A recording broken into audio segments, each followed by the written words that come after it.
want to take a moment and share something that I reflect on earlier today when I was, when I heard this quote, and I want to share it with you. It was on a podcast that I watch sometimes. It's called Haunted Cosmos. I want you to listen to this. In the midst of talking about what they had, the topic of their show was, I want to share something that I think is really important for us to think about.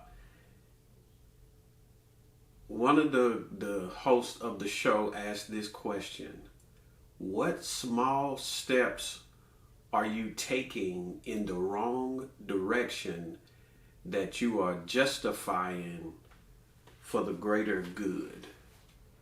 What small steps are you taking in the wrong direction, justifying that it's all for the greater good? Close quote. It's interesting that I heard that this morning, considering that I read something similar in the book of Proverbs and even in the study guide that we are using as we walk through Proverbs. In a nutshell, and I'm just paraphrasing, the author of the book that we're using alongside the Bible for the book of Proverbs talks about how if you take any steps towards the path, down the path of wisdom or down the path of folly, whichever direction you go, the more you move in that direction, the further you are getting away from the other path. And it makes me think about something, that when you see people who want to first go their own way, who secondly want to do things that are self-centered, all about them, and there's a host of other things that we can name, but if you just think about someone wanting to go their own way and their life is self-centered, it's all about them, you begin quickly to see how fast they justify doing the things that they do. Even if it's obviously or blatantly wrong or false. Doesn't really matter. You can't rationalize a person out of it because they begin to justify their actions, even if we claim that it's for the greater good. We've seen that throughout history with governments or people in power doing some of the same things. And if we're not careful, we find ourselves falling into that same trap. You got to think about it. And whether we want to admit that the Bible is true or not, one thing we need to understand is this: for those that believe in the Bible, that those that believe that the scriptures are true, that sin is not something that just stays the same when it's active in a person's life. Sin is something that gradually or increasingly gets worse, more perverse, however you want to say that. It doesn't usually stay the same in a person's life. That one thing that you do that you really desire it, that you're really pursuing after, your pursuit of it and your chasing after it will gradually or even at a faster pace become more sinful. so to speak. It'll be something that if you took an honest look at yourself, you would look back and say, how did I even get to where I'm at right now? I don't know who this is credited to. I've heard it from multiple people, whether while they were speaking or even in authors in their books. But you hear people say things like, sin will take you farther than you intended to go, and it'll keep you longer than you intended to stay. It rings true. All we have to do is look at our own lives, especially believers. When you look back on before Christ rescued you from the things that you were a part of and the things that he's continuing to free and rescue you from even today as you continue to chase after him. But just think about that quote. What small steps are you taking in the wrong direction that you're justifying? You saying I'm doing it as if you've bought into the false narrative that the ends justify the means. I'll argue with you that that is false. I'll argue with you that the ends do not always justify the means. We may rationalize that in our mind to make it okay in what we're doing. But if you think that out to its logical conclusion in everything that you want to do in life, you will clearly see that that's not a true thing. But I want to read something out of Proverbs chapter 1, verses 20 through 23. And I want you to listen at the reason why wisdom personified here, right,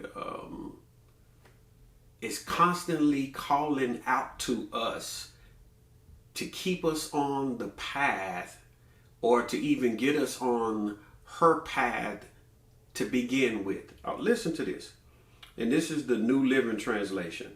Wisdom shouts in the streets. She cries out in the public square. She calls to the crowds along the main street, to those gathered in front of the city gate. How long, you simpletons, will you insist on being simple-minded? How long will you mockers relish your mocking? How long will you fools hate knowledge? And listen in verse 23. Come and listen to my counsel. I'll share my heart with you and make you wise. Wisdom understands that if we're not careful and we go down that path of folly where fools dwell, where mockers and scoffers dwell, where know-it-alls dwells, where those who hate knowledge dwell, we can continue to run down a list of things. But wisdom knows as we go down that path and as we continue to take steps down that path, eventually we will begin to justify some things that we clearly would not have justified many steps before. We wouldn't have justified it when we were considering what path we want to be on. Remember when I was in the streets, hustling, doing all kinds of things to get money at a young age. While many people were in class in high school, I went to some classes, cussed out teachers, slept in class, roamed the halls, did all kind of other things during school hours, and it continued into my early adult years. After some time, you begin to justify why you do what you are doing. Maybe it's because you in that situation, because I grew up in a place of poverty, and all of those different things, and other people else I knew, they grew up in an environment where they had siblings that were doing some of the same things. Maybe that's all you see in your neighborhood, and you start to justify things.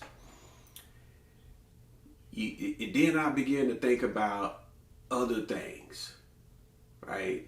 When it comes to robbing and jacking and things like that, those steps that you're willing to take to get the money, whether it's just robbing a drug dealer just to get something, whether it's deboing and just taking something from somebody because you can.